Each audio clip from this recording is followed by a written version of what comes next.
All right, Kevin, man, it's good to have you on, man. What's up? Uh, the sky. No, I'm just kidding. Um, Not too much. Thanks for having me, Joe. Um, I don't know too much about your podcast. Like I've seen a few little clips and whatnot, but it seems like it's real talk. Like you just pretty much. Anyways, I'm intrigued to kind of experience your show. Yeah, that's good, man. It's just one of those free flow foreign podcasts, where you kind of just talk about anything, then whatever it leads to is what we talk about. Okay, Yeah. So for me, I like conversations with no boundaries. So whatever happens is whatever happens. same here. Yeah. Absolutely, that's awesome. All right. So for those who don't know who Kevin Foreman is, like, how would you just kind of say who you are?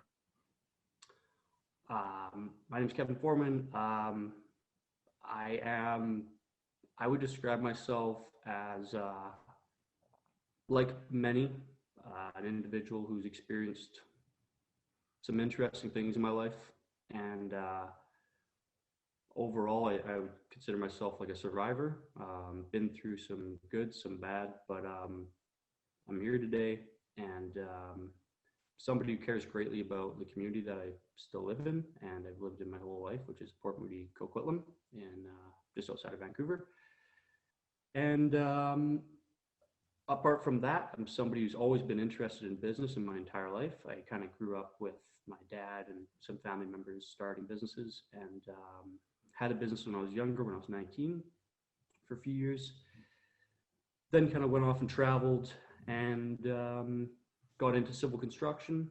And I always had that side of me that had that entrepreneurial um, side. And I guess about a year and a half ago, I started a business in business management because I wanted to always be in business management and the companies I was working for. Um, so I said, hey, why not get into that? We started this company.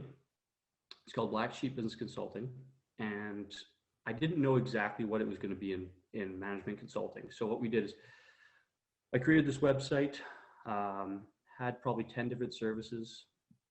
Um, Honestly, I forget what all of them were, but at the time I was very focused on all of them. I said, okay, I took about 2 months and I decided, okay, these are the services I'd like us to provide. We ran about 3 months of Google Ads. So essentially it really launched right before COVID. Well, right before COVID became a thing. So it was like mid-February 2020. And yeah, ran at Google Ads for about 3 months, pretty evenly distributed through these different management consulting services. And then what we noticed is that business plan writing was, well, I'd like to say the most popular thing, but it was pretty much the only thing that people were reaching out for.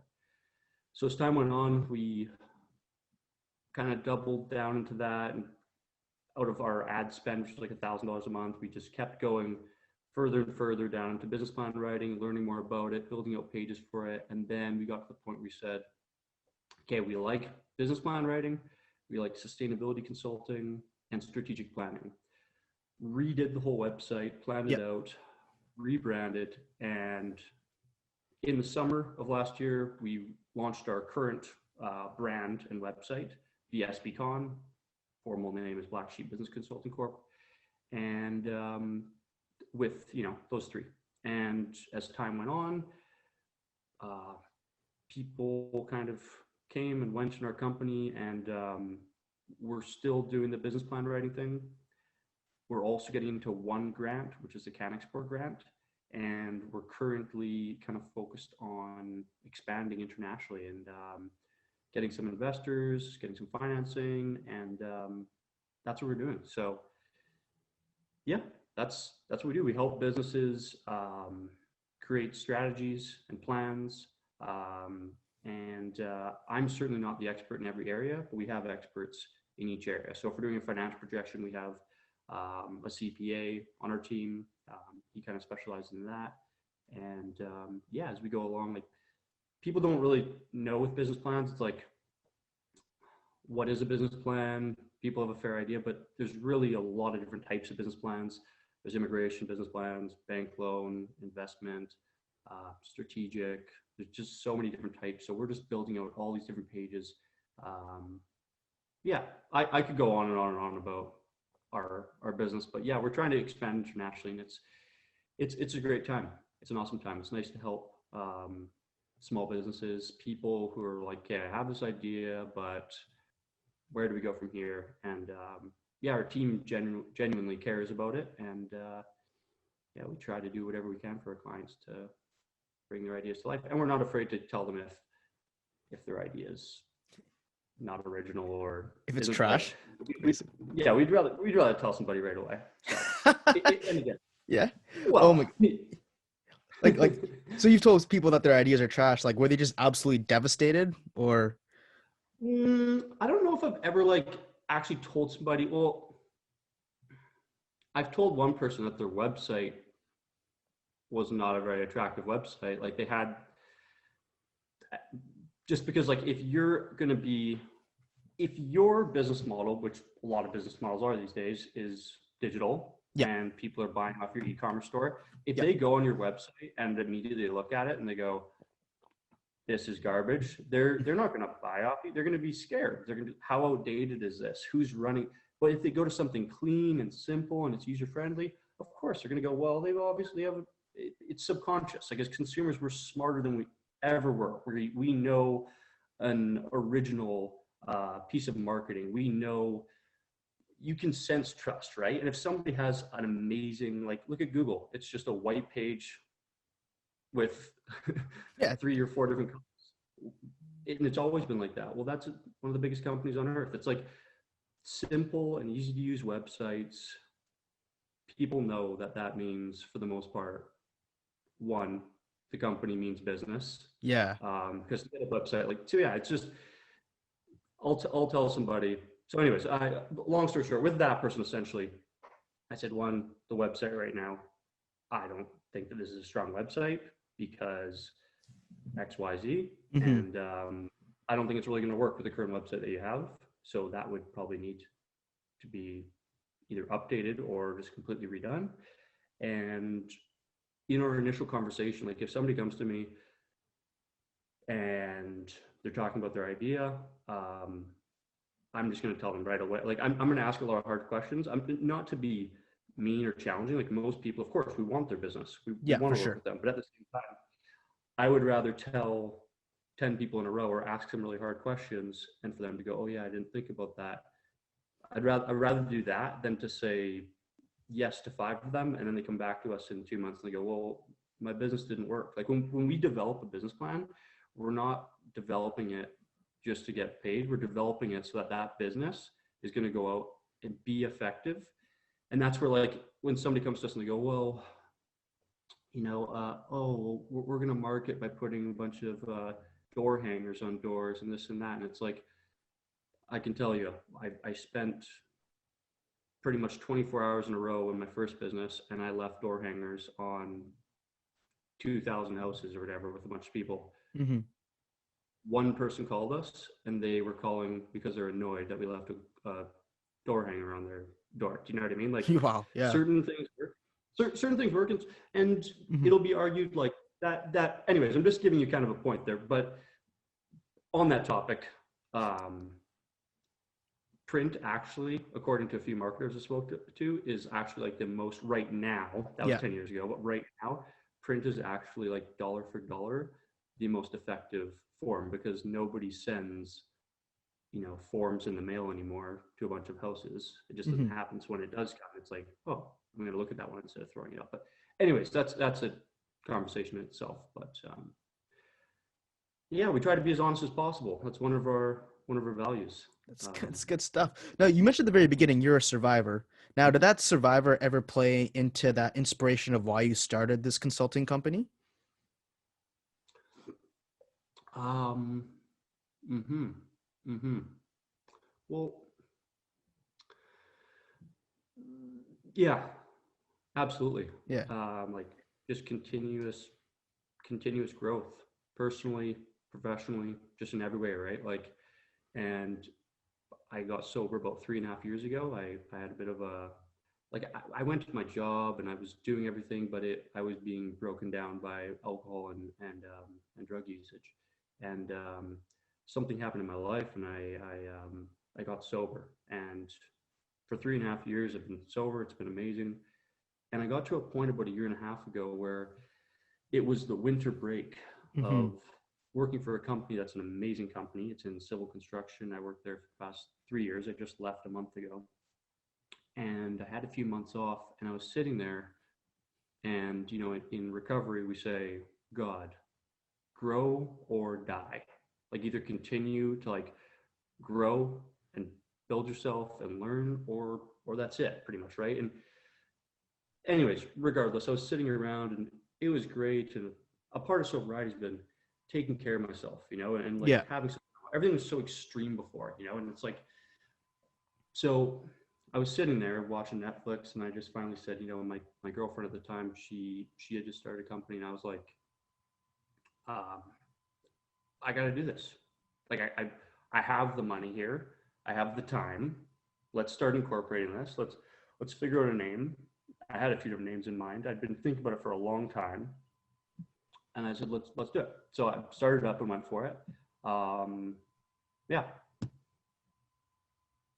So does your question was, did the survivor thing have to do with starting the Yeah. company?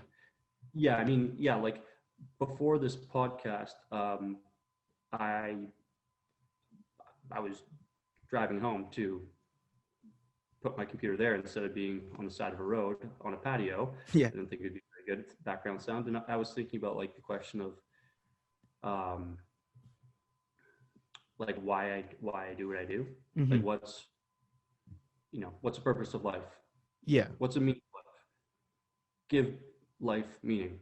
No matter who you are, no matter what you're doing, give life meaning. Well, for me, what is that? And it's like it will consistently be like I'm at a state of peace now, but there's Yeah. points in my life where it wasn't, and it will always be, you know, that person 10 years ago, 3 years ago, whenever, that didn't know what was going to happen. Mm-hmm. I always want for that person, and even today, to look back and go, yeah, I kept going, and I kept trying, and so I want to make my former self proud, essentially. I see. You know, Yeah.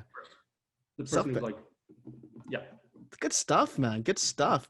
And you know what's really amazing is that you left your job, man. Like you started a business and you left your job. I don't know that many people that started a business and left their job because most of the people that I know are still kind of doing their job or having a part-time job and not completely focused on that business yet because they need that capital, that sweat equity, as you could say. yeah, absolutely, and that's a good reason to Hmm. stay with you. Like I would have liked to have actually stayed there longer, Yeah. but I was just at the point where I didn't want to just drive off in my car and just leave one day. I wanted to do it properly, and I left it for as long as I could. But it was, yeah, it was that we were getting busier. I knew I Hmm. had to, but a part of it, honestly, that like the biggest thing for anybody, and I swear, I'm not saying I'm successful, but I'm just saying I swear that this is like the number one thing. It's like intuition.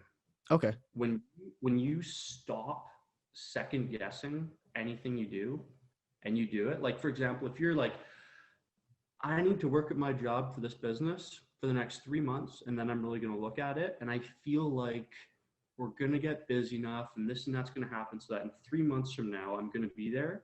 And then if you're there and then you go, it's going to be another month, and then when you know it's the right time, if you just think about it, use Hmm. your brain, like look both ways for cars when you're crossing the street. Yeah. But if you really stop second guessing yourself as anybody, and Hmm. you just start acting on like trusting your gut and intuition, I don't know how this is the case, but intuition is like the number one thing ever, especially in business, for sure. Okay.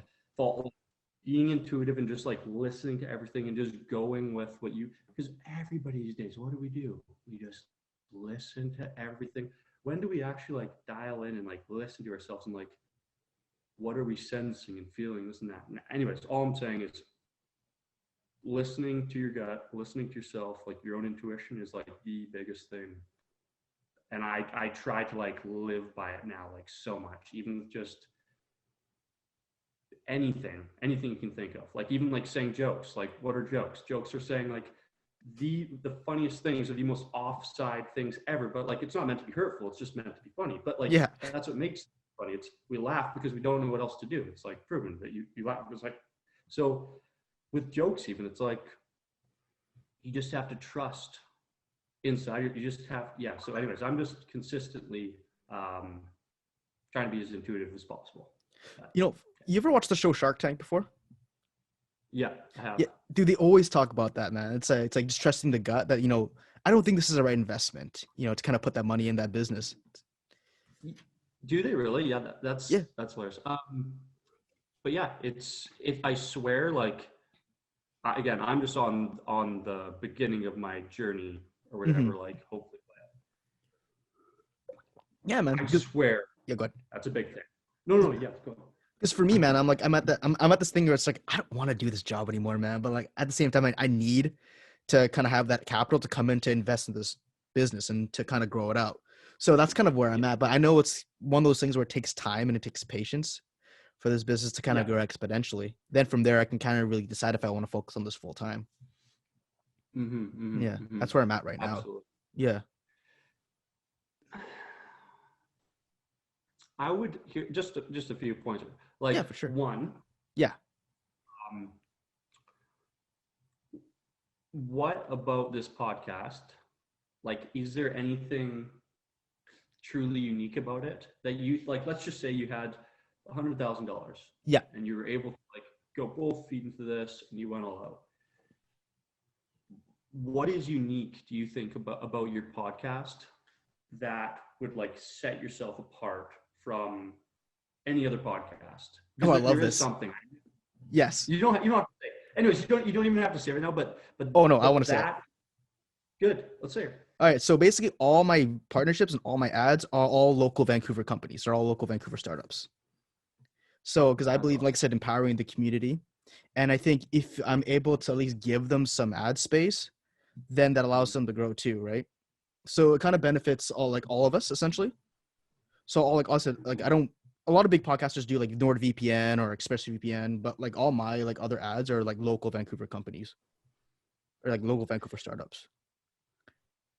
Here's the thing with that. Like if you can, that's awesome. But like if you think about your runway, right, and like your audience, like here's this little analogy. Why does radio in Vancouver suck? And I'm just saying right now, I think it's better than it ever has been. But like, I don't know if you remember, like 5-10 years ago, everyone would always be like, radio in Vancouver sucks. And yes. Why and I know radio now, it's like there's Spotify, there's so many things, but like why? And like why, if you went to Los Angeles, do they have like 30 different stations and like this form of electronic and like why? Because there's amount of people, right? We're small technically as a city, growing, but so like for your runways, your business, I think it's awesome. Like the more specialized you can be, like this is gonna be a podcast for birdseed, but it's not just birdseed. This is organic birdseed that we talk about on this podcast, and like the more specific you can be, the better. But for your runway, if you actually want to grow your business, could you potentially take it from Vancouver, then to Western Canada, then to Canada, then North America? Like, or would you always want to stay focused on Vancouver? That's a good question. Yeah. So funny enough, but like my whole goal is to actually get like two throughout Canada, then maybe just North America. But as of right now, like I'm trying to grow. I'm trying to since it's a pretty small right now, I'm trying to focus in Vancouver. But by the end of the year, I want to get Jagmeet Singh on the podcast. Like whenever we can do stuff live, that for that kind of focus on all the other kind of big political party candidates like Aaron O'Toole. So yeah, I want to start in Vancouver first and expand throughout the nation. Then from there, maybe go through the States. Because it's weird because 52% of my audience is in the States. So I have more people in the States listening to my podcast than people in Canada. So it's kind of weird. Yeah. That is. Yeah, it's nuts. That's good, though. Yeah. Yeah, but I don't know. Like I'm just giving you about 5. I think you can do it. Like you seem awesome, and even like I saw your ad on LinkedIn. Not ad. I guess you're my contactor. I think Aaron Sawyer's from Checkmate Media. Oh yeah. These are some of our. Yeah, so I know he's been on your podcast. I saw the whole thing, but that's how I kind of saw your thing. Just like you have that personality, you know what I mean? Like it seems like you could do it. So why not? Thanks, man. That's awesome. All right, now I guess jumping ship from here to politics, because like my whole goal is to basically kind of expand and talk to the party leaders. So like say I want to get Jogging Singh on, but hopefully by the end of the year, maybe, or someone like Aaron O'Toole to talk about some stuff. And for yourself, I believe you're part of the Liberal Party. Is that correct?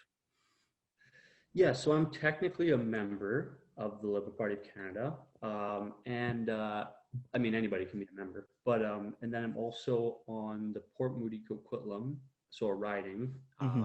constituency. I'm on their EDA, so their Electoral Riding Association. So our mandate is to whether we have a seat in the House of Commons, which we don't right now, or we don't, we're supposed to continue like the liberal movement. Yeah, like right now we're supposed to be doing things to like keeping the riding going, keeping like voters engaged, hosting events and whatnot. And for myself, it's been awesome being a part of it. I started last election, so in 2021, with an incredible candidate Mm-hmm. named Sarah Battier. She's just like literally brought a community together. It was just like she's just incredible, such an incredible person. And yeah, and that's kind of it started from there. And then I got on the EDA, and I've been there since. And it's been a really tough spot for me recently because I have some, which I've voiced to my fellow community members and people who are a part of the association. I've had some challenges with this current government. Um, yeah, and I love it. Like I don't want to. I've thought about like stepping down. I don't. I mean, I don't have like a super serious position, but like still serious enough that I go to different things when we have our Zoom meetings and all that all the time. But I love the group of people. Mm-hmm. But yeah, it's just there's some stuff going on with the leader over there that I don't fully support. Yeah. Is it Yeah. just due to like the kind of the extended lockdowns, or is it just the fact that maybe we haven't had a budget? I think 2.5 years, was that it? Like a national budget in Yeah. 2.5 years? Mhm. Yeah. No. I mean, you can say anything about Justin Trudeau, like, but I'll just say right now, I think he's essentially just buying votes. Like he's just printing money, throwing money out the window, and there's been some positive things for sure, but there's also just he's spending way too much money, and it just like as far as transparency goes, there's been a pattern and a bad pattern of sorry, Yeah. there's been a really bad pattern of non-transparent actions from him, from all these different scandals and everything. But the main thing for me, honestly, is just I think he does what he does because he's a politician, and I don't think he does what needs to actually be done. And I'm just going to give you one example, Yeah, go okay? ahead.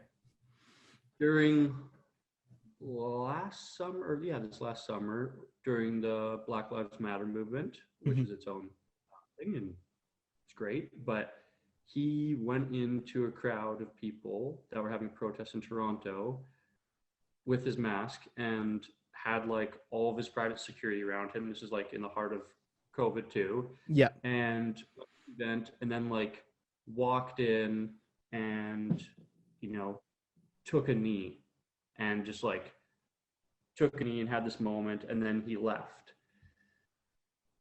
At the same time, he is shutting down Parliament and making it so that like our democratic process cannot be conducted. So on one side, which I think is a complete political stunt. It's like walking into this crowd and like, you know, taking a moment, which I think is just completely political. And then on the other side, he's shutting down our democratic process.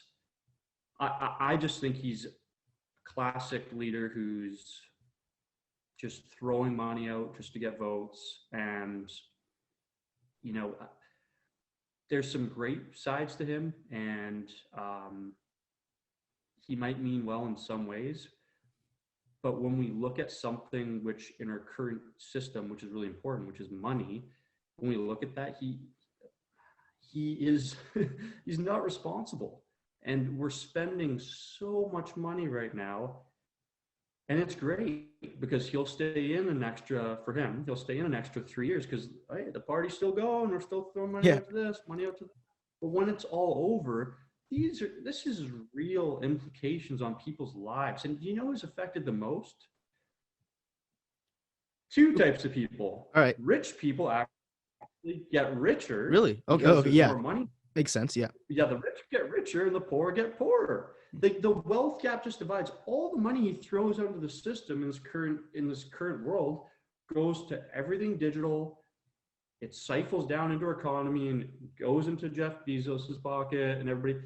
And what's happened over the last year is the rich has gotten way richer and the poor has gotten poorer. It's going to be tougher. And as inflation comes in, we haven't even seen the effects of inflation. As inflation comes in the next few years, and then obviously we're going to have to increase tax rates because we're going to have to pay for this mounting debt.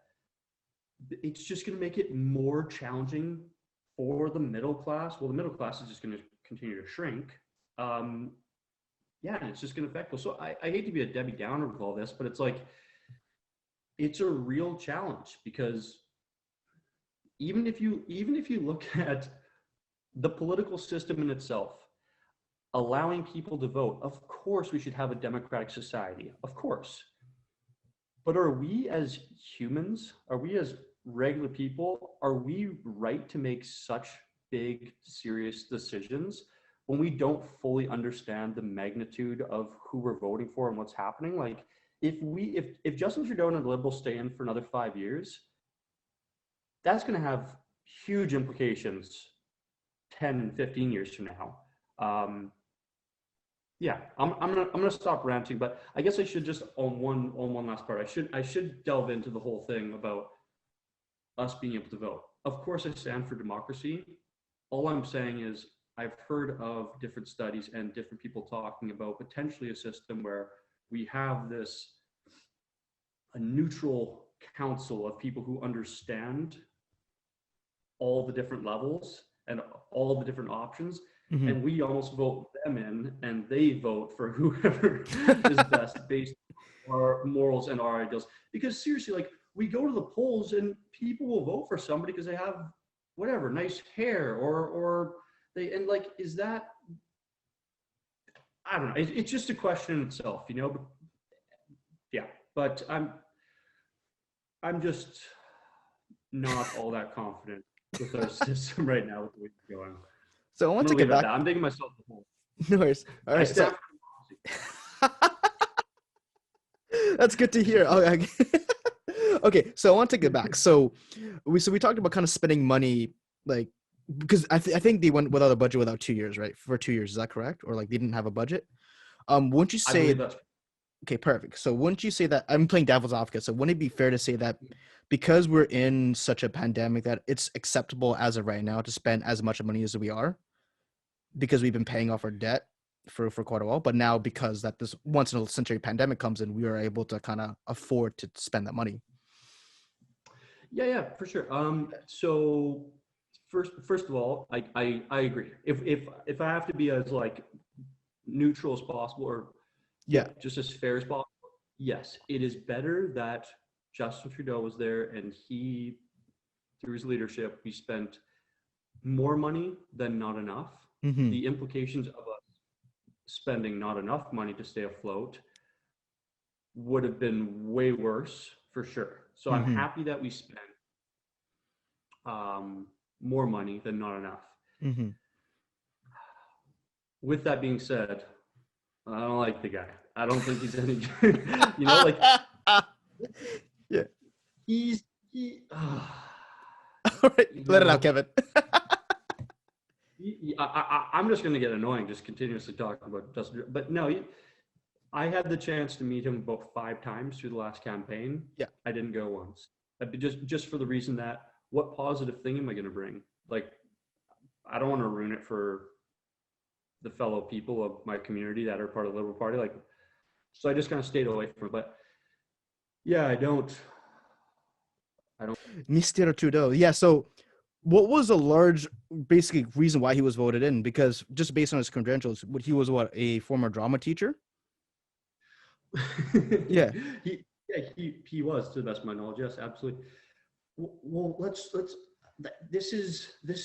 a pendulum, right? It's a political pendulum. We had Harper in it, and I don't regret voting Justin Trudeau in, and that's just politics. You go one way for too long, and that's why we have a democracy, and then it goes back the other way. So we had Harper.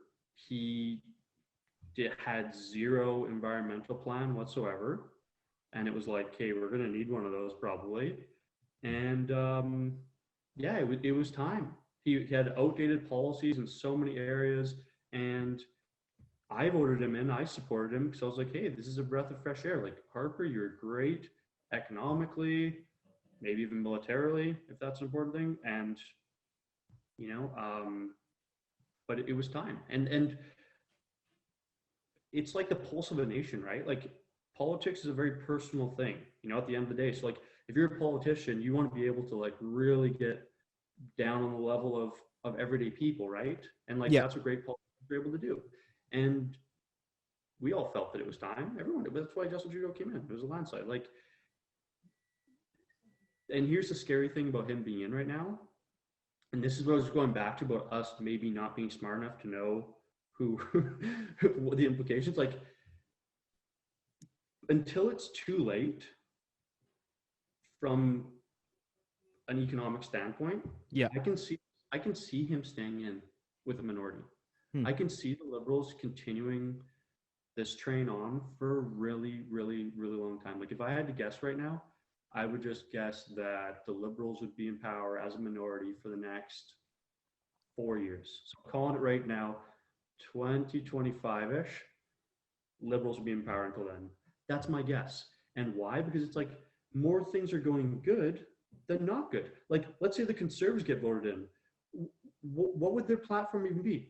Hey, we're going to come in, we're going to literally clean up the mess that the guy you already voted in, like, that he made. So we're going to come in and we're going to cut all these different industries.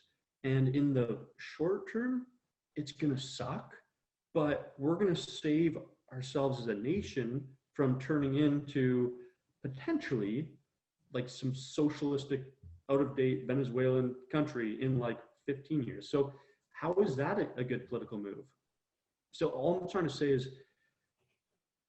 for the next like 4 or 5 years, this is probably going to keep going, because until it's too late, like until we're like, holy crap, we are actually screwed, and we're like, you know, some Greece or like Spain, we just have mounting debt. Like, and until we're there, we're gonna keep him in. Why? Because the keep pouring the water. The life is good. We got this money flowing, this and that. So until we're tapped out, we're probably gonna keep going down this road. And all I'm saying is, it sucks for the conservatives to come in, and I think they have to be really real and just say, I don't honestly know, but something has to happen where politicians and people can just start being real and just saying like, hey, if we don't get this guy out of power now, we might not be screwed in 5 years, but we will be in 10 and in 15.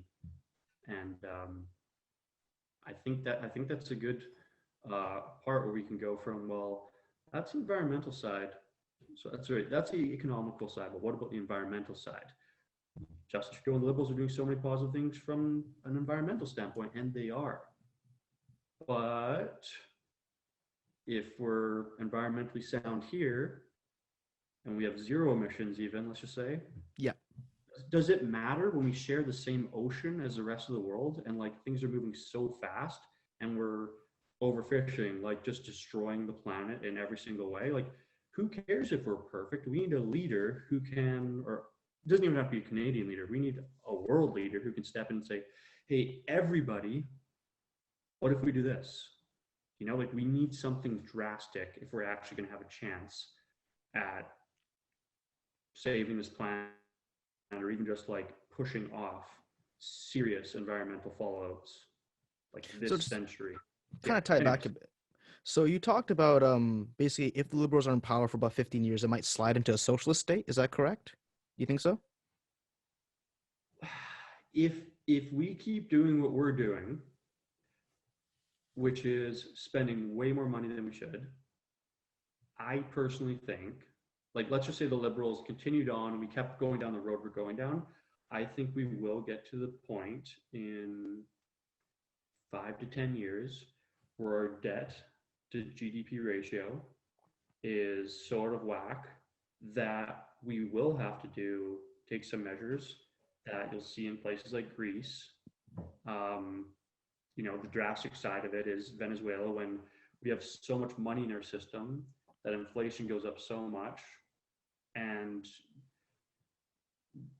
yeah, we run that risk. And like, here's the thing that just irked me. And I've been at events and I've asked Bill Morneau, our former finance minister. Yeah. And I said to him, you and your government always say, well, we're able to make these investments because we have such a strong debt to GDP ratio. So when the Liberals came in, our GDP, so basically like if we were a company as a country, was so strong, Yeah. That to our debt, that they were like, well, we're in a pretty good shape. We can spend more money. But that had nothing to do with this government. That was a collection of liberal and conservative till the beginning of Canada being responsible and looking out and being like, we don't want to spend too much. We're this. All those previous governments, took that into fact. And then they're walking in there going, well, we have like they did a thing to do that. They did nothing to do that. They walked into that situation and then just started throwing money around more than any other government's ever done in Canada. So it's like, and I asked him, I said, how can you take that angle like you guys did that? That was all the previous governments that came in and did that, So I just thought, so out of whack for them to be trying to act like they had anything to do with their previous debt to GDP ratio. So yeah, like, it's unpopular, but we need to do something to get things on track. We either need to raise taxes and say, hey, look, like couldn't Justin Trudeau just come out right now and just say, hey, everyone, we're first going to deal with COVID-19. We're going to vaccinate, we're going to get out of this in the next 6 months. And then after that, so everyone's prepared, we overspent a little bit, but we did that so that we would not go into insolvency as a nation. And now what we need to do is we need everybody to pay a tiny bit more in taxes for the next 4 years. And that's just a fact. So that in 10 years from now, but no governments these days, to the best of my knowledge, will just say the unpopular thing. Like, why can't you just walk out and say, hey, this is crap, but this is how this works. So I'm just being real with you right now and giving you the honest truth. We need to raise our GST or whatever it is federally from 5 to 7% or this to that. And in 4 years, we're going to still be growing, but we'll be in a better shape. So all I'm trying to say is I just, why can't governments, why can't politicians, why can't they just say like, hey, I have some crap news. Here's what it is, but here's the plan. Just be, but nobody ever wants to say anything negative. You know what it is? I think it's because they want to get voted in, right? Like unpopular ideas just make them not popular. Like if a government came in and said, hey, I'm going to raise your taxes, I'd be like, fuck that. I'm not going to do that. Right. Yeah. But don't you think that there is a level of authenticity in when you speak like the father of a nation or the mother of a nation, like when you are able to have that genuine conversation, like I love that when a president does that classic moment where they're like, I'm going to film from sitting in my desk in the Oval Office, and they talk, I love that. I think that's how it should be with the nation. Like, hey, we're going to war and we need everyone to do this and that and that. Like, you need to have those. You are the core leader. You have to be able to have those conversations with everyone. And sometimes those are bad conversations, but you need to still be able to have them. So I understand it may not be the popular thing, but there's also a level of strength in being able to talk to your population and for them going, yeah, it is crappy news, but I do trust the guy as a leader. I do trust her as a leader. I think there's some strength to that. But Anyways, wouldn't the large issue be is that we're just mostly like most, even including myself, are just ignorant about politics? Like if you were to ask me if I should back out of the Iraq nuclear deal, I would have no idea. So do you think that kind of translates over to the general public and it comes back to like the whole topic of I guess voting, right? Yeah, like does the average person know the complexities of taxes, the economic system, or even any sort of, international relations, right? I think like I think as far as leadership goes, so to me that's a question of leadership. Yeah. It's in like people talk about leadership and we have you can go and you can get a degree in leadership and you can be a professor in leadership. I'll tell you right now, most people are not leaders. Leaders are one-off rare bunches. They are unsung. They're often not the leaders of organizations. They often work in organizations.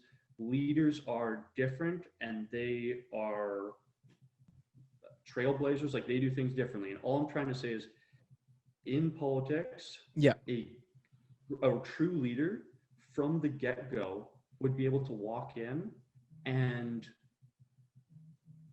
essentially facilitate a nation and communities where we can talk. Like what we really need in politics more than anything Yeah. is people to get involved and to be able to sit in the same room and talk about it and not be like, hey, well, I heard this, well, I heard that, and we're just gonna like stop each other out. It's about engaging and discussing. And what we need in politics is more people being able to talk. Like I've said in the last 4 months, I've said two things, opposing things to people from a political thing. One was about COVID and Yeah. one was about doctor-assisted suicide. Mm-hmm. I didn't say anything rude to them. I simply offered a very short comment on their Facebook about my opposing opinion. Yeah. Was not. What did they do? Locked me. Mm. Locked me out. And that's what's happening today. Sorry, it's like, but that's what's happening. There is no more sitting at the coffee shop talking about things like, hey, what about your, and like learning. Like if you right now, everything that I currently think, if you could convince me of something else, I would leave this conversation then believing that and go into that. Most people are like, this is it. There is nothing else. Like, this is my thought. Like, we need a society where we can all just discuss and, have conversations. That's how we're going to progress ideas and move things forward. And I'll let you ask a question, but I can tell you why I think that is. Yeah, honestly, man, I think this tribalism is toxic. To be honest, like we're all kind of stuck in our own little camps, and like I said, like politics and life is very nuanced. Like you could be conservative about some things, liberal some other things. You can even have NDP policies, some other things, even some Green Party things, and some other issues. And like I just don't like the fact that we're all stuck in these little camps when life is nuanced, politics is nuanced, and that's the way it should be. To be honest. What does nuance mean again? Yeah, so nuance basically means it's very complicated. So everything's a mix. Mm-hmm. Yeah. Mm-hmm. Mm-hmm. It is, yeah, and I would love to see things go that way, where like you think a little bit of this, think a little bit of that, and you can learn a little bit about that. Like that to me is way more positive than like in the States, red or blue, Democrat or Republican. You know what I mean? Like that's what we need. Talking. Yeah. Nuance is good. Yeah. All right. I agree. Perfect. So let's talk about the environment, because you have a pretty solid understanding of environmental issues and kind of politics and how it ties to the environmental movement. Can you kind of just elaborate on that? Mm-hmm. So yeah, like I have my own views, but I'm not. I think it's good to start off with this, okay? Yeah, for in sure. that regard. For sure, dude. I Yeah. heard. I was listening to CBC. Yeah. A few years, and it was on the radio, and they said, "Hey, when you go to your," I think it was about 3 or 4 years ago, 4 or 5, and they were saying, "Hey, when you go to your family dinner, I think it was like around Thanksgiving, and you're going to be talking about politics, and something comes up, before you get into the carbon tax, you should first stop. There's a few questions that you need to go through because you're going too far down the rabbit hole with that. So before you even talk about the carbon tax, like before you get into that, you need to have a discussion at your table where you ask everybody, you say, first off, do we have an environmental problem right now? Like, is it, we need to be able to first agree if we do or if we don't. And you'll have some people like, I have some people on Facebook that are like, I don't believe, and I don't even know what it's called, but it's like essentially that like some people have a fear that we're going to run out of everything. And these people think you can chop down as many trees as you want. You can chop them all down, but they'll just grow back. And it's like, no, that's not how, when you destroy a planet, it's destroyed, things might grow back, but you're going to destroy it, right? Like, I'm pretty sure if we wanted to, we could take this planet out. Like, we could nuke everything. We could just like, it'd be done. Like, yeah, for sure. I don't really think that's an argument. But anyways, you need to first have that conversation. So in regards to that, it's like, I think most people, we can agree, you know, we have an environmental problem. Whether you believe in global warming or not, whether that's a thing or not, we're destroying our oceans. There's chemicals all in it. We're deforestation. We're destroying our planet. So anyways, first we can agree on that. So, okay. So would you say that we're destroying our planet? Like, what do you think? Yeah, for sure. I mean, yeah, absolutely. I mean, isn't climate change is a thing? I mean, it's agreed to by most scientists. Yes, but the thing is that even that in itself is widely debated, whether climate change is even a thing. So, okay, so you and I agree on that. Okay, Yeah. so we got that down. You and I agree. We have this problem, industrial revolution, our current system. Okay, got a problem. Now, let's just take it to this issue, which is the climate tax. Will the climate tax appropriately mitigate that risk of destroying our planet? I don't think it's enough, because my biggest fear is that if we pass a carbon tax, hypothetically speaking, then that cost may come into the consumer based on higher gas prices, etc. So that's kind of my biggest fear. Like, I think we should do it in terms of de-incentivizing things like fossil fuels and kind of, putting more of our incentives into renewable energy. But my biggest fear is that I don't want that tax to be passed on to the consumer, especially not now when things are so bad. Yeah, I completely agree with everything you just said. Like, I'm in the exact same camp. So, okay, so we like, you and I, we're for it with some stipulations. Tax passed on to the consumer. Yeah. But it's a positive thing because it is helping us and going in the right direction for sure. Yeah. Okay, awesome. That's my 2 cents on discussing the carbon tax in Canada. Okay. From a wider perspective, though, talking about the environment and whatnot, it's like we can do everything we want in Canada to be green. What if we were like Bhutan and we had 0 emissions? We were like carbon negative or even carbon neutral. Wait, where's this place? Bhutan's like the smallest country on earth. It's in Asia next to China, I think, and it's actually carbon negative. Oh, damn. It's tiny. They like vaccinated everybody in like 1 day or something. Oh, wow. Anyways, it's like the greenest country on earth. It's just little tiny. It's like a city state almost. Bhutan. What if we were like that? Awesome. That'd be great, right? But it doesn't solve the challenge of, and I'm sorry to make this like a big thing, but it's like, even if we did that, we still have China and India and the States and just everybody that's still destroying the planet. So like, is that a realistic, like, I hate to be so drastic, but it's like, is that a positive thing? Like, I mean, maybe it would show other countries. So my whole take on it is like, we need somebody, of course, some sort of leadership, whether it's Canadian or it's international, or it's somebody who can just say like, hey, we need to do something bigger than this. We need to make some sort of a change that is drastic. Because I remember I was watching something recently, a director from like the UN was talking about how, we measure success of countries on GDP. And it's like, GDP went up 4% this year and 3%. It's like, well, that's awesome, but that GDP growth almost definitely meant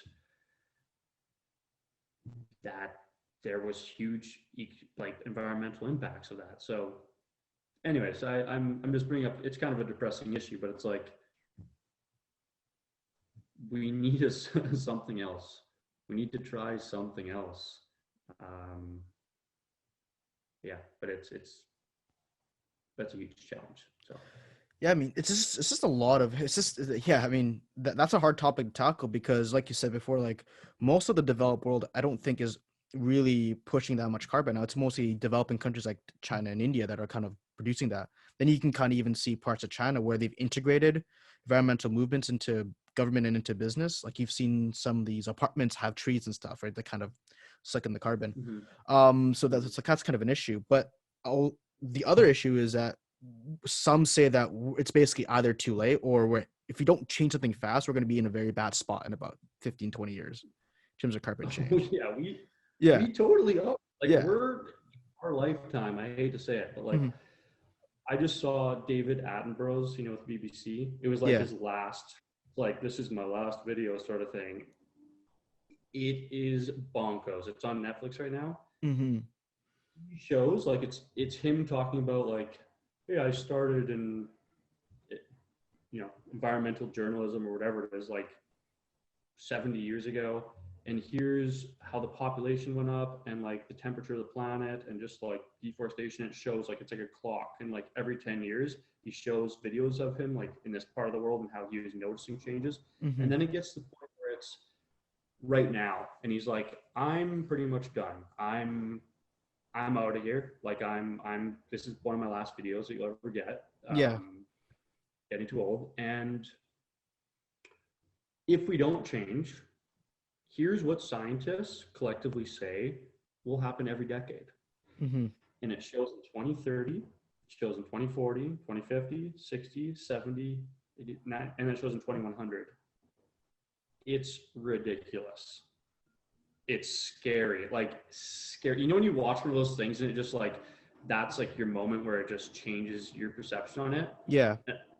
So for some people, it could be, eating meat, seeing like a video of a slaughterhouse, or something like that. Well, for me, from an environmental standpoint, I've always been, I think most people are concerned and like interested in our environment, but like this was like the moment happened a few months ago. I was like, holy crap. So one big thing, if I can just go through a few of them, essentially like in the north, I guess like all those islands in Canada and just like the whole northern area with the ice caps melting.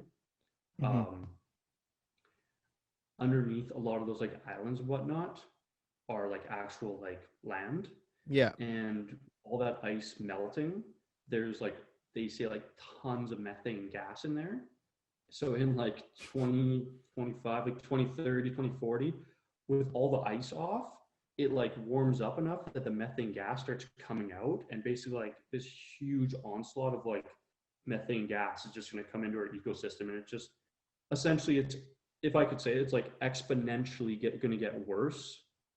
So that's why I'm concerned, because it's like we're cool now, but it's gonna get, even with like overfishing. I don't know if you've seen it, but have Oh you yeah. seen Seaspiracy? Yeah. I've seen it. You've seen it? I've seen it. You know what? We should talk about that for a second. But one crazy thing about that is, I watched that and I was like, oh my god, I don't know how this happened, but I literally ate fish for the following week after Mm. that. I don't know why, but anyways, probably not the point of the show. Um, Wait, hold on. So, but yeah, are you talking about the SeaWorld conspiracy? Seaspiracy. Yeah. Sorry. You've seen Are you talking? Wait, no, I'm Sea? getting confused now. Is that the movie about SeaWorld? Or is that something different? No, No, no, oh this no, is that's something totally different, isn't it? Okay. Yeah. no, this one's a little different, but it's similar to that. It's more about just like in the open oceans overfishing. Yeah. It's crazy. It's crazy. Yeah. I mean, you know what really blows my mind is that there's still a lot of these political pundits or even the conservative party that just they it's like denying climate change, right? That kind of whole thing. It blows my mind.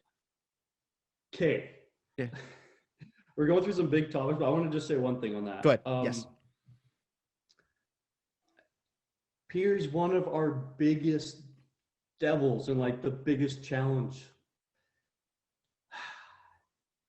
Google, Facebook, and it's a thing where here's the challenge really, because if it wasn't Google, then it would be Schmiegel or whatever company would come in and do it, or Yahoo or whoever, right? Like, it's the fact that tech, Yeah. they're smart.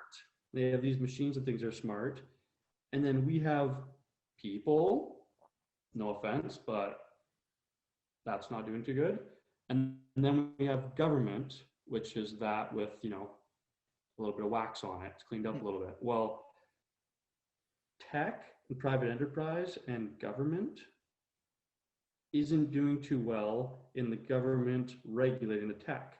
And what's happening in the tech world is, if I type in right now and I vote for, and we're in the States and I vote for Trump and you vote for somebody else, like, I'm going to get a different answer to the question of, is climate change real, than you're going to get. Mm-hmm. And why is that? The good old algorithm. I know. Google shows you what you want to hear. Yeah, it's pretty nuts. And what does that mean? Like 40 years ago, we'd go on the news and it would be the same propaganda for everybody. It would be a whole lot slower. Nowadays, like, why are things getting so crazy in the States and other part of the world and even in Europe? And it's like, there's a few different reasons. It's not one, but it's also because we get fed information through my Facebook and through my just Google News and everything that I want to hear. So it's telling me on my side, like, let's say I was conservative, it's telling me that, oh, the liberals are doing all this, which is probably true, by the way, but it's saying all this stuff, and it's convincing me all that, and I'm just going, that's that, and that's that side. And then on your side, it's telling you all these things about the conservatives, and that's all that's happening. So like, we'll ask the same question. So these algorithms are polarizing and dividing our society greatly. So yeah, well, there's a Netflix documentary that just came out a couple weeks ago. So well, yeah, that what is Social Dilemma? The Social Dilemma. That's a great one. Everybody should watch The Social Dilemma. And they're talking about, like, these executives, they won't let their kids on social media. They won't let their kids because they know how bad it is. Like, it's crazy. And it even shows you, like, suicide rates of women, of girls, like in 2011, how Facebook took off on mobile devices in 2011, and it shows like suicide rates of like young girls, and it just like skyrockets. And it's like, because it's crap. Social media sucks. Like, it's great in some ways. It's created some positive change for sure. And I'm not saying like technology is bad, but like, the challenge is our government are so far behind in understanding how to regulate those platforms appropriately. And that's a challenge. We need to figure out some way where if I type in, is climate change real, and you type it in, the best, most accurate information comes to the top, whether that's left or right, or maybe there's one left and one right. I don't know what the answer is, but something better than you getting yours and me getting mine, and that's that. Like, and that's the big challenge that we're having right now, is that like, all these people will be dead convinced that the world is flat because they're getting that information, and other people get this. Well, it's like, how do we have a platform, and like, we all get our news off, we live on the internet. Well, how do we get something where like a bit of both or something more neutralizes on there? And it's literally like government, which is just, like I said, polished humanity, versus like the smartest, biggest, most advanced companies on earth. That's our problem. Like, did you see Mark Zuckerberg getting quote unquote grilled by Congress like 2 years ago, where he's sipping up and he's got the weird haircut and he's all lizardy and everything? Dude, he seems to forget a lot when he always gets questioned by Congress. So, like, I don't recall. It's like, okay. Well, he's being smart there. Yeah. He's being smart. Yeah, but the thing is, it's like, go ahead. Sorry, but the thing is that it's like, that was sad, and that was scary. If you actually watch the whole thing, and like, what most people will say is, it's like, it was sad. People were asking questions, and it's like, well, I was, I saw that. Yeah. but not the right questions were asked, and it was like, it showed how like ill-equipped Congress was to appropriately ask questions, and like they were not in any way. And why is that? It's because like private enterprise and one of the biggest and powerful companies on earth, Mm-hmm. Facebook, was up against some politicians that got voted in because they knew everybody in their state or whatever, like because they had a nice smile and they got voted in or whatever they were doing. It's like it's just, that's what's sad right now. That's the bad part. We need to regulate search engines and big tech, and we are so far from doing that appropriately. And then you can look at something, sorry, it's a little bit off topic, but you can look at like AI and like um, Elon Musk himself. He used to advise like the Obama administration on big tech, and he was the biggest whistleblower. He was like, hey, just so you know, this whole AI thing, it's probably our biggest threat to humanity. And he would like knock Google all the time. Well, what's he doing now? Neuralink. Like Mm-hmm. and I'm not saying anything bad about Elon Musk. I think he's really smart in a lot of ways. I actually like, I'm more of a fan of Elon Musk than I'm not, for sure. But it's like, he said all that, and it's like, we need to some way, because like if AI advances too much, we could literally be screwed. Like there could be like sci-fi, like robots shooting like lasers at people and stuff. Like that could happen if Yeah. AI takes off. So it's like just, yeah, that's just a huge challenge I see, is like tech taking off and government just being like so freaking far behind in understanding how to like regulate it, that we're just like screwed. So sorry, but like this is probably your most depressing podcast of all time. I'm just talking about like all the biggest. No, I've had some more depressing I ones. I wish I've had like two more depressing ones. All right, last question for you, because this is something that I kind of believe in. So I don't think this is a left, right, or middle issue. I don't think in terms of like politics. I think it's just kind of a common people versus an like corporatism and elitism. Do you think that's kind of the true battle at this point, where it's not left, it's not right? The true battle is us, the commoners, versus the corporatists who lobby for shit, and elitists who basically kind of get away with tax cuts. Okay, so first of all, one thing I can Yeah. go just for clarification. Sorry, everybody, but I can go longer. Like I can go for another 20. Oh, But good. anyways, it's totally up to you. Yeah, Yeah, perfect. Yeah. I can go for, yeah, I can Yeah. go for the 20. But even 20, 25, whatever, it doesn't matter. But I'll give you the wink when it's my time. No, I'm just kidding. Sorry. But Okay. sorry. I'd like to kind of understand that question a little bit better. Yeah, for sure. So when I mean lobbyists, so I just mean like people who are basically get capitalism into government. So certain corporations or certain individuals who buy off certain politicians to lobby for laws that benefit them, but not necessarily benefit all of us. Hmm. Mm-hmm. So is that like one of our big challenges you're saying? Yeah, Is that I think so. Yeah. totally Mm-hmm. like that in itself is just like a part of a bigger system, and it's like, what's the root of all evil or whatever, and it's like, well, people say money or this and that, and it's like, yeah, like our current system, it's that's just a part of a system that it's problematic. Like 100% capitalism, perpetual growth economies, we're going to destroy our planet.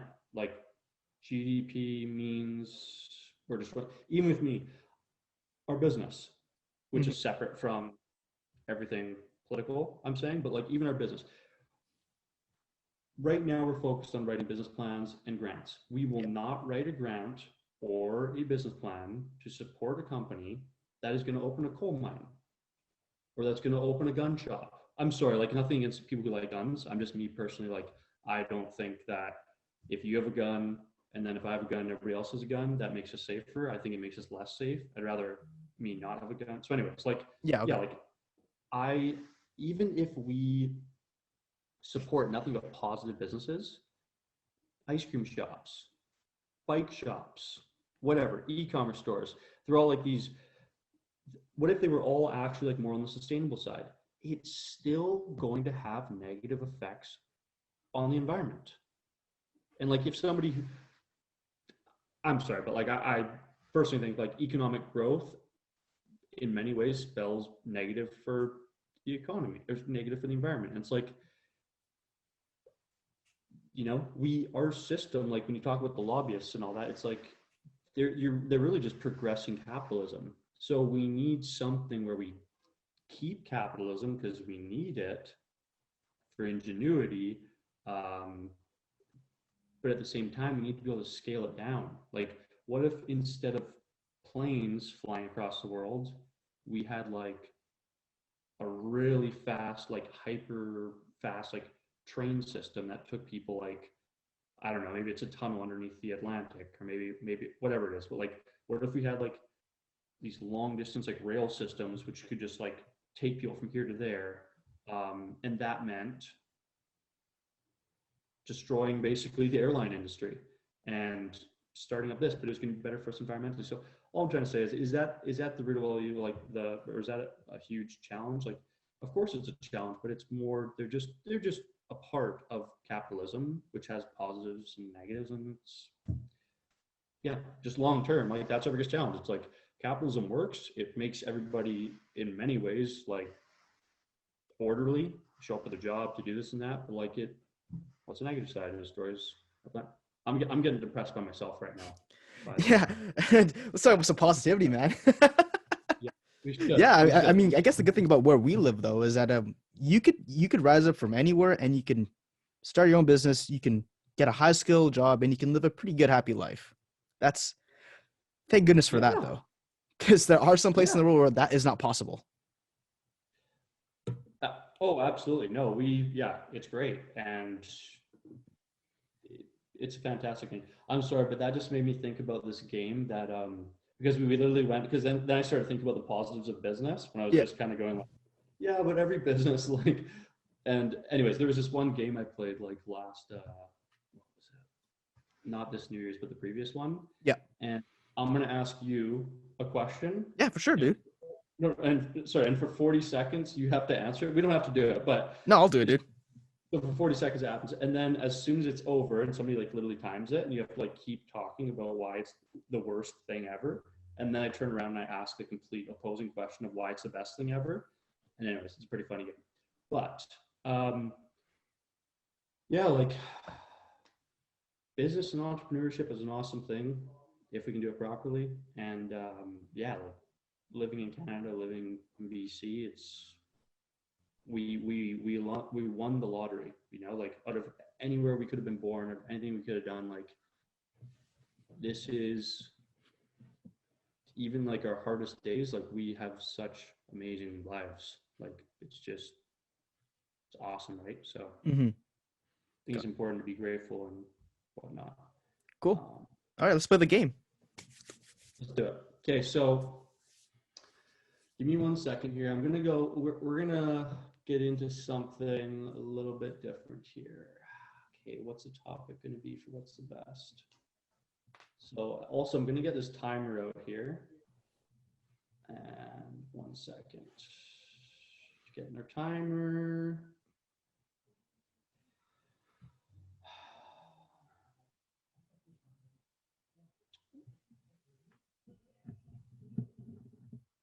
Okay, I'm gonna give you one that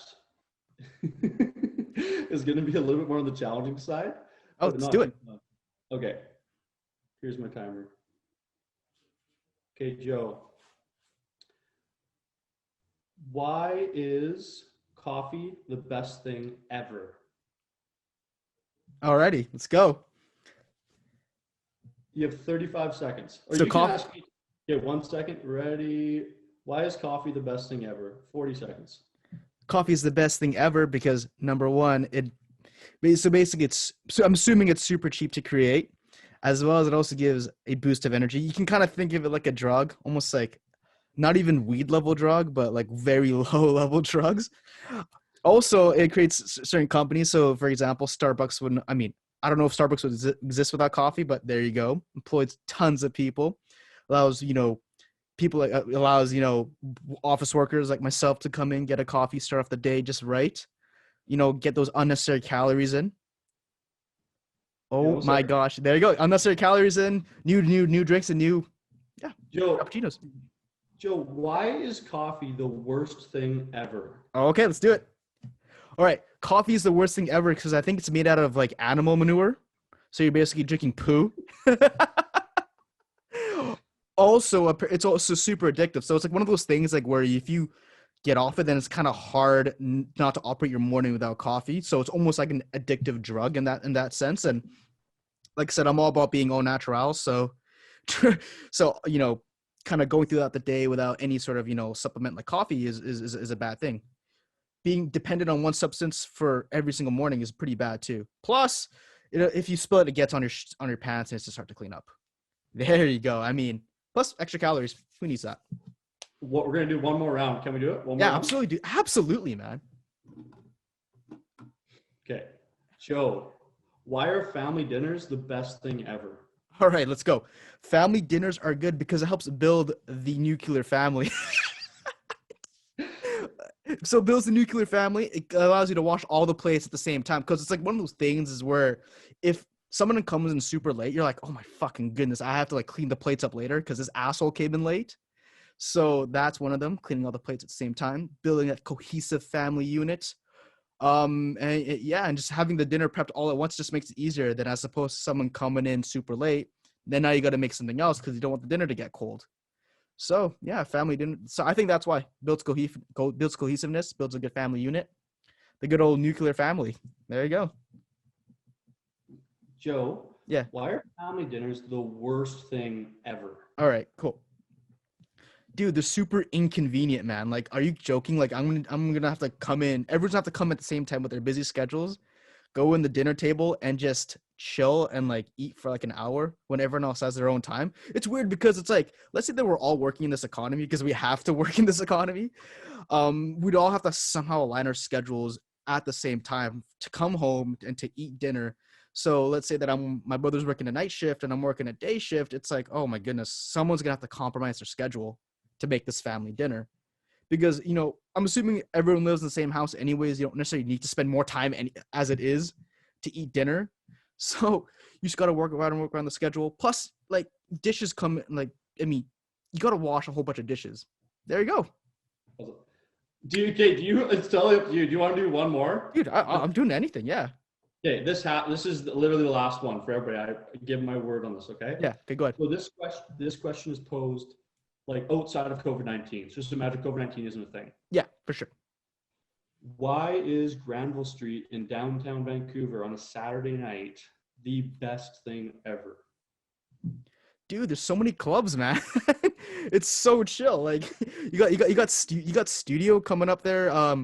So for any Latin American music, you got studio. You also got like the warehouse, which at the time I think it's like $4.95 for food. So if you're like super drunk, boom, there you go. Go to the warehouse. Yeah, I mean, so lots of clubs, the warehouse. It's not that long either. So like all the centralized stuff is on that one street.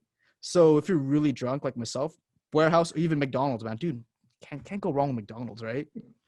Yeah. So yeah, clubs, McDonald's, the Colony, best thing ever. Plus, all your friends are there, so it's super simple. You're like, hey, yo, let's go to Granville Street. Boom, centralized location, done. Joe?